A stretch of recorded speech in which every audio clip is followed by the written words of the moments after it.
بستی گلاب شاہ کے اس پرانے مٹی کے گھر میں جو صدیوں سے کھڑا تھا، ایک ایسی کہانی دفن تھی جو ہر بار جب آسمان ٹوٹ کر برستا زندہ ہو اٹھتی تھی۔ وہ حویلی اپنی دھستی ہوئی دیواروں اور دراروں بھرے آنگن کے ساتھ دن میں تو ایک عام سا گھر لگتی تھی، لیکن بارش کی راتوں میں وہ ایک ڈراؤنی کہانی کا منظر بن جاتی تھی۔ اس رات بھی طوفانی بارش ہو رہی تھی، بجلی کڑک رہی تھی اور تیز ہواؤں سے دروازے اور کھڑکیاں ہل رہے تھے۔ علی جو کہ اپنی بیگم سارا کے ساتھ اس حویلی میں رہنے کے لیے آیا ہوا تھا، بے خبر تھا کہ اس حویلی میں برستی بارش کی راتوں میں آخر کیسا طوفان برپا ہو جاتا ہے۔ وہ بارش کے اس موسم میں باہر کے طوفان سے بالکل بے خبر گہری نیند میں سو رہے تھے۔ تبھی سارا کی آنکھ کھلی۔ سارا کو بالکل بھی اندازہ نہیں تھا کہ باہر اتنی طوفانی بارش ہو رہی ہے۔ بارش کی آواز کے علاوہ اچانک ایک ایسی آہٹ گونجی جو بارش کی آواز تو بالکل بھی نہیں تھی، بلکہ ایسے لگ رہا تھا کہ جس طرح سے کسی کے بھاری قدموں کی چاپ ہے اور اس کے ساتھ ساتھ کسی کے کچھ گھسیٹنے کی اور مدھم سی چیخوں کی آواز۔ سارا کے دل میں ایک دہشت سی جاگ اٹھی۔ وہ ڈر گئی کہ یہ کیا، یہ باہر سے کیسی آوازیں آ رہی ہیں؟ بھلا کون ہے جو اتنی طوفانی بارش میں باہر سامان گھسیٹ رہا ہے؟ اور یہ چیخیں اور قدموں کی آواز، یہ سب کس کی ہے؟ سارا تھوڑی سی ڈرتی ڈرتی کمرے کی کھڑکی کے قریب گئی۔ جو ہی اس نے کمرے کی کھڑکی کھول کر برآمدے سے باہر جھانک کر دیکھنا چاہا تو بارش بہت زوروں سے برس رہی تھی۔ اسی وقت آسمان سے بادل گرجا سارا ڈر گئی اور بجلی کی چمک سے پوری روشنی پوری حویلی میں پھیل گئی۔ اس روشنی میں جو ہی سارا کی نظر پڑی تو اس کو ایک وجود سا صحن میں چلتا پھرتا نظر آیا۔ یہ کیا؟ یہ صحن میں کون ہے اس ٹائم؟ اس کو کچھ بھی سمجھ نہیں آ رہی تھی کہ آخر یہ کون ہے۔ تبھی وہ تیزی کے ساتھ علی کے قریب گئی اور علی کو جگانے لگی۔ علی میری بات سنیں، جلدی سے اٹھیں، باہر حویلی کے صحن میں کوئی موجود ہے۔ میں نے ابھی باہر کسی کو دیکھا ہے، باہر طوفانی بارش ہو رہی ہے، آپ اٹھ کر دیکھیں تو صحیح باہر کیا معاملہ ہے۔ علی بھی آنکھیں ملتا ہوا اٹھ کر بیٹھا اور کہنے لگا، کیا کرتی ہو سارا، اتنی رات کا ٹائم ہے، اب تو سونے دو، کیا ہو گیا؟ کون ہے باہر؟ کوئی بھی نہیں ہوگا، بارش ہے، تمہیں وہم ہو رہا ہے۔ نہیں میرا یقین کریں، ایسے لگ رہا تھا کوئی سامان گھسیٹ رہا ہے، کہیں کوئی چور نہ ہو۔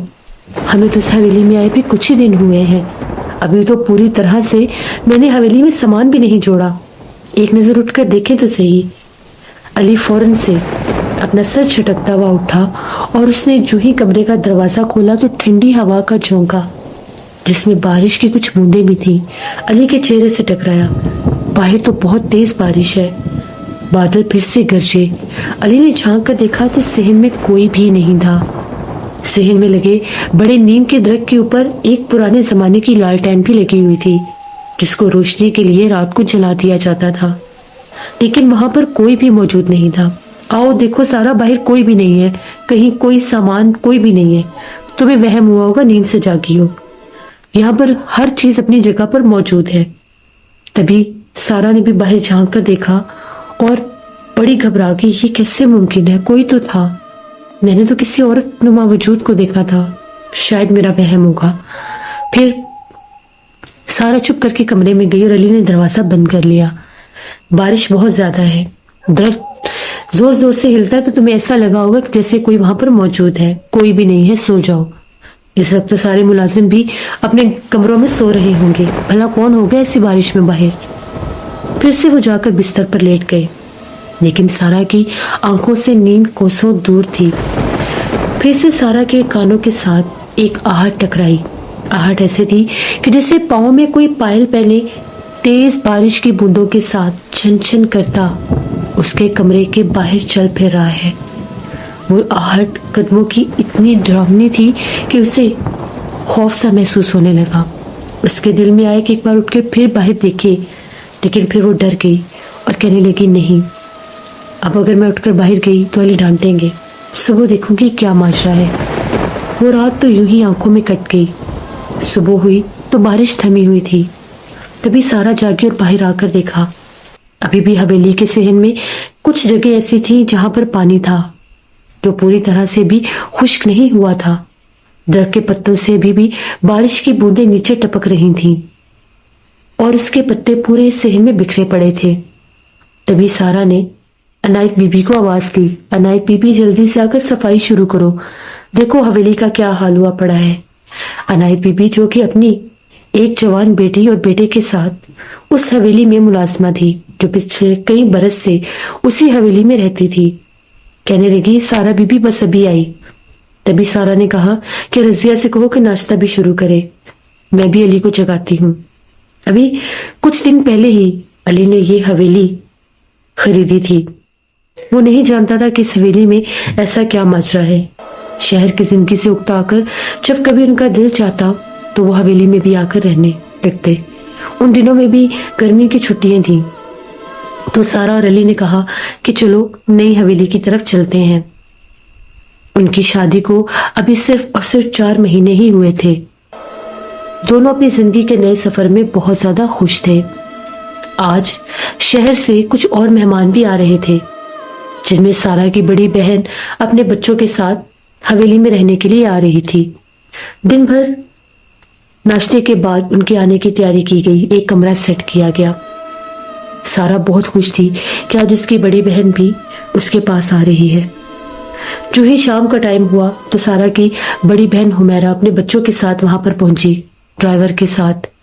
بچے حویلی کو دیکھ کر بہت خوش ہو رہے تھے، سب بہت زیادہ خوش تھے۔ آج بھی ایک دم سے موسم خراب ہو گیا، ساون کا موسم تھا۔ اس موسم میں بارشیں ایسے ہی برستی ہیں، کوئی پتہ نہیں چلتا کب بارش شروع ہو جائے۔ آج پھر رات 11 بجے کے قریب طوفانی بارش شروع ہو گئی۔ سارا بھی حمیرہ کے کمرے میں ہی بیٹھی ہوئی تھی۔ علی جو تھا کچھ دیر ان کے پاس بیٹھا اور پھر سونے کے لیے چلا گیا۔ علی اپنا نیند کا بہت زیادہ پابند تھا، وہ ٹائم سے سوتا اور ٹائم سے ہی جاگتا تھا۔ سارا اور حمیرہ باتیں کر رہے تھے، بچے بھی سو چکے تھے۔ سارا نے حمیرہ کو کل والی بات بتائی کہ مجھے ایسا لگا کہ میں نے یہاں پر کسی عورت کو دیکھا ہے۔ جانتی ہو کبھی کبھار حویلی کے کچھ ایسے حصے ہیں جہاں پر مجھے کچھ آہٹ محسوس ہوتی ہے، لیکن مجھے سمجھ میں نہیں آتا۔ میں نے 1-2 بار عنایت بی بی سے بھی پوچھنے کی کوشش کی ہے، وہ کچھ بتاتی نہیں ہے۔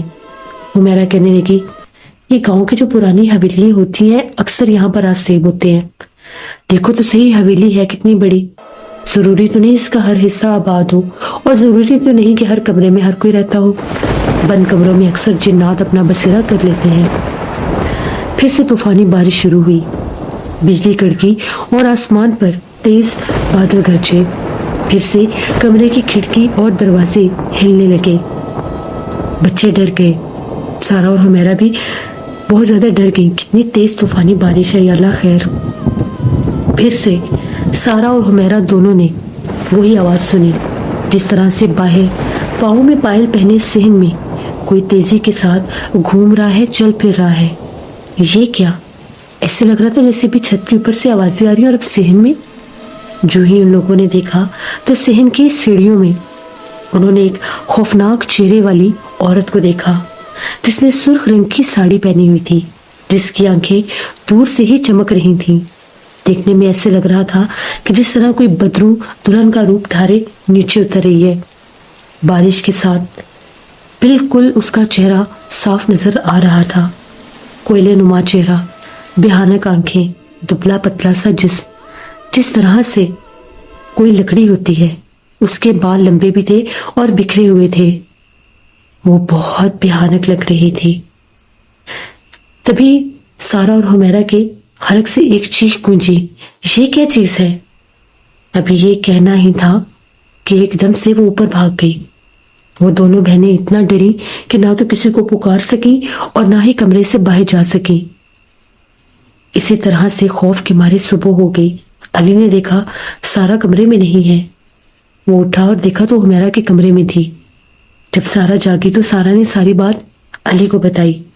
آج علی نے بھی عنایت بی بی کو بلایا اور پوچھا کہ آپ کب سے یہاں پر ہیں، جس پر عنایت بی بی کا کہنا تھا مجھے تو اس حویلی میں 20 برس ہو گئے ہیں جب یہاں پر خود پچھلے مالک رہتے تھے، جن کی یہ حویلی ہے گلاب شاہ۔